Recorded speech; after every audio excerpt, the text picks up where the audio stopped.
네, 결투로 이어가겠습니다. 내일 시장에서 공략할 수 있을 만한 종목들 추려서 결투를 벌이도록 하겠습니다. 두 선수와 함께 할 거고요. 두 종목들은 내일장 시초가에서 매수를 하고 내일 장 마감가 기준으로 매도를 하게 됩니다. 그래서 단 하루 만에 얼만큼의 수익률을 내느냐에 따라서 두 선수의 운명이 결정짓게 됩니다. 요즘 같은 시장에서 수익률 내기가 참 어려워요. 하지만은 내일도 할 건 하겠습니다. 두 분 모셨습니다. 동부증권 김선한 대리, 메리츠존금증권 서동수 대리와 함께하겠습니다. 두 분 어서 오세요. 네, 안녕하세요. 예, 안녕하세요. 안녕하십니까. 서 대리님은 이제 처음 뵙게 됐어요. 네. 또 저희 결투에 이 악명 높은 얘기들을 들으셨는지 모르겠어요. 굉장히 어려운 코너라고 전문가들 사이에서도 좀 말들이 많은데요. 대리님 잘하실 수 있으시죠? 예, 잘하겠습니다. 예, 각오 한 말씀 해주시죠. 어떤 종목, 어떤 각오로 임하시겠습니까? 제가 모자란 점은 참 많지만 밸류에이션이 좋은 종목, 그리고 펀더멘탈이 좋은 종목, 수급이 쫓아오는 종목 여러분들한테 잘 소개해드리도록 하겠습니다. 예. 네. 김선한 대리께서는 워낙에 잘하시니까요. 뭐 문제 없으시죠? 요새 뭐 시장이 상당히 쉽지가 않은 시장인데 네. 그래도 뭐 시장을 꾸준히 이길 수 있게 좀 편안한 투자하시는 방법을 매주 나와서 말씀드리겠습니다. 정말 좀 편안한 수익률을 낼 수 있는 종목들만 나와줬으면 그것만으로도 얼마나 좋을까 싶어요. 자, 두 분께서 선택하신 종목 확인해 보도록 하겠습니다. 보시죠.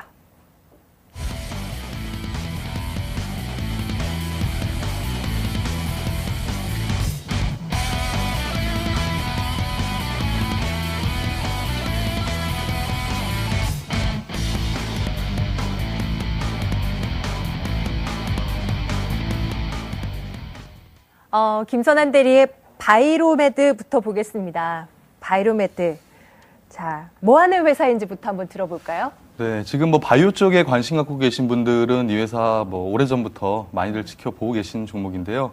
간단히 말씀드리면은 우리나라에서 그 바이오 유전자를 이용한 신약 개발을 하는 회사 중에서 가장 기술적으로 앞서 있고 또 올해는 상장 이래 처음으로 영업이익이 흑자로 전환할 가능성이 매우 높은 회사입니다.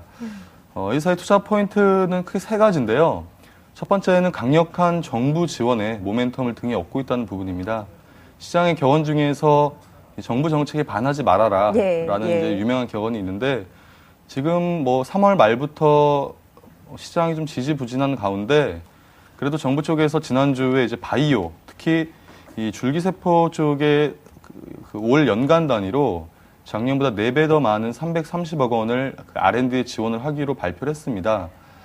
지난주에 이 얘기가 나왔을 때 바이오주들이 꿈틀 움직이다가 오늘 이제 종가 부근에 보니까 마지막에 이제 뭐 RNL 바이오를 비롯한 바이오 종목들이 몇 개가 이제 꿈틀꿈틀 움직이더라고요. 이러한 부분들 반영하고 있는 모습이고 두 번째는 처음 말씀드렸던 이제 턴어라운드의 원년인데 현재 이 회사가 시장에 내놓은 그 치료제가 한 두 가지가 있는데요. 올해에는 시장에서 매우 기대를 하고 있는 퇴행성 관절염 치료제가 출시가 될 것으로 보이고 추가적으로 세 번째로는 그 해외에 판권을 이전을 하면서 해외 쪽에서 추가적인 로열티가 이제 뭐 올해 내년 뭐 2015년도까지 지속적으로 성장 스토리를 가지고 있다는 부분입니다. 따라서 지금 뭐 어떻게 보면 제약회사들 중에서 그 주요 라인업을 아직도 좀 못 가지고 있는 회사인데도 불구하고 현재 보면은 뭐 기금이나 투신이나 보험이나 이러한 기관 쪽에서 꾸준히 좀 매수를 하거나 또는 매매를 하고 있는 종목이거든요. 이런 검증된 기관 투자가들이 매매를 하는 것에는 뭐 분명한 이유가 있지 않을까 보고 있습니다. 지금 제가 차트를 열어서 보고 있는데요. 제가 정확한 기술적인 분석가는 아니니까요. 근데 느낌상이요. 계속 이 종목 주가가 쭉 올라가다가 슉 내려오고 좀 올라가다가 쭉 내려오고 이런 흐름이 반복이에요. 게다가 고점이 점점점 낮아지고 있는데 괜찮겠습니까? 어떤 거예요? 네, 이제 기술적으로 뭐 말씀 잘 해주셨는데 시장이 이제 이번 2월 말부터는 성격이 조금 달라졌거든요. 코스닥 쪽에서 기관 투자가들이 한 5천억 가까이 매도를 하면서 5천억이면은 코스닥 전체 시가총액이 한 5%에 육박하는 굉장히 큰 금액입니다. 그런 이제 수급이 좀 망가지면서 이러한 그 중소형 종목들이 고점 대비 뭐 적게는 뭐 한 20, 30%, 많게는 반토막 나는 종목들이 수두룩한데요. 하지만 대부분 그런 종목들의 특징을 보면은 작년 연말부터 굉장히 세게 급등을 했던 종목들입니다. 따라서 어느 정도 이제 가격 조정을 받았다라고 그렇게 이해를 하시면 될 것 같고요. 현재 121선에서 이제 그 지지된 이후에 다시 한번 뭐 위로 이제 다시 세게 바로 이제 급등을 기대하시기보다는 예. 꾸준히 다시 이제 121을 그 지지를 바탕으로 해서 그 올해 이제 상하반기 또 내년 내후년에 나올 이제 스토리를 기반으로 해서 주가가 다시 한번 이제 저점과 고점을 높여가는 그런 모습이 나오지 않을까라고 예. 보고 있습니다. 오늘처럼만 주가가 진행된다면 아주 성공이거든요. 내일 시장에서 바이로메드 한번 지켜보도록 하겠습니다. 참, 대리님. 서동수 대리께서 뭐 가지고 오셨는지 앞서 보셨죠? 기아차 가지고 오셨어요. 네, 기아차. 예, 과연 될까요? 어, 저는 승산 있다고 보거든요.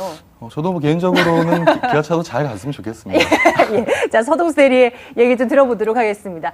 저는요, 지금 결투를 계속 진행하면서 왜 이런 종목들 안 가지고 오시지라고 생각을 했었거든요. 왜 작은 네. 종목들만 보시지라고 했는데, 기아차를 가지고 있어요. 네. 내일 시장에서 괜찮겠습니까? 얘기 좀 들어볼게요.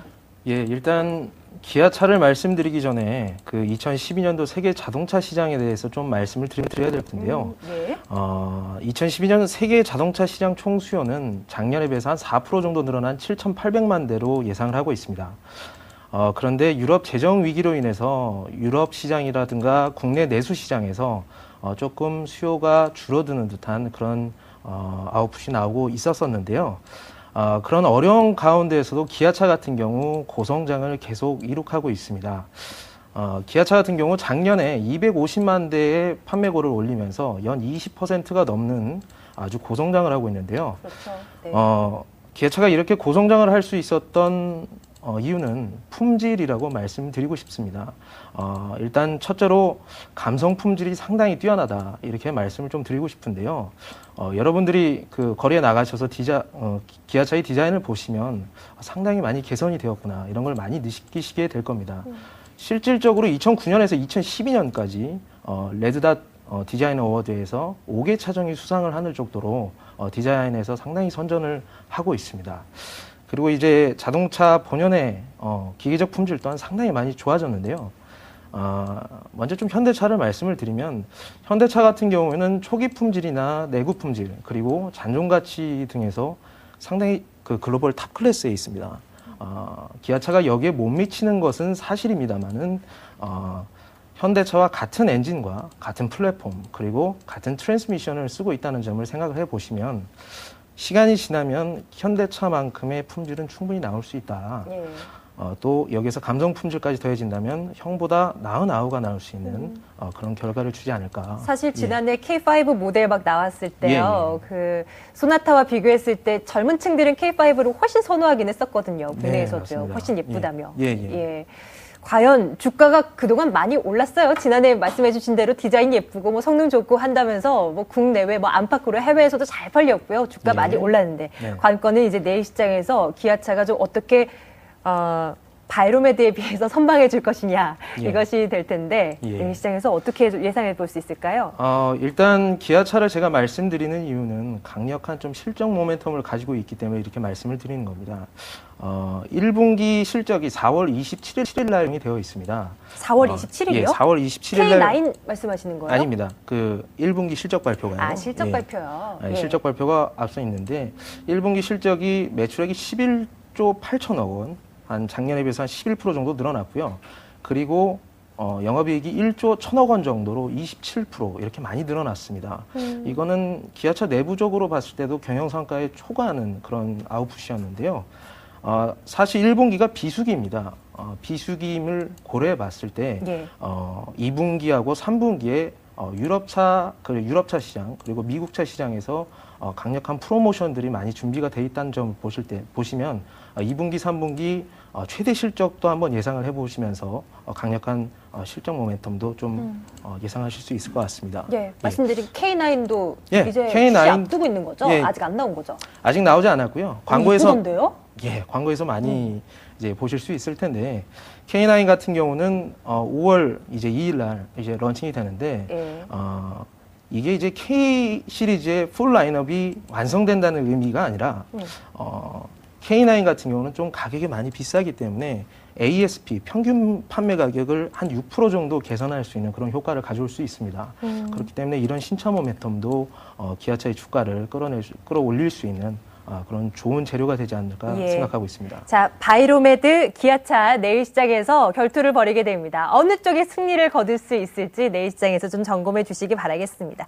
김선한 대리와 얘기를 조금 더 나누고 싶어요. 요즘에요.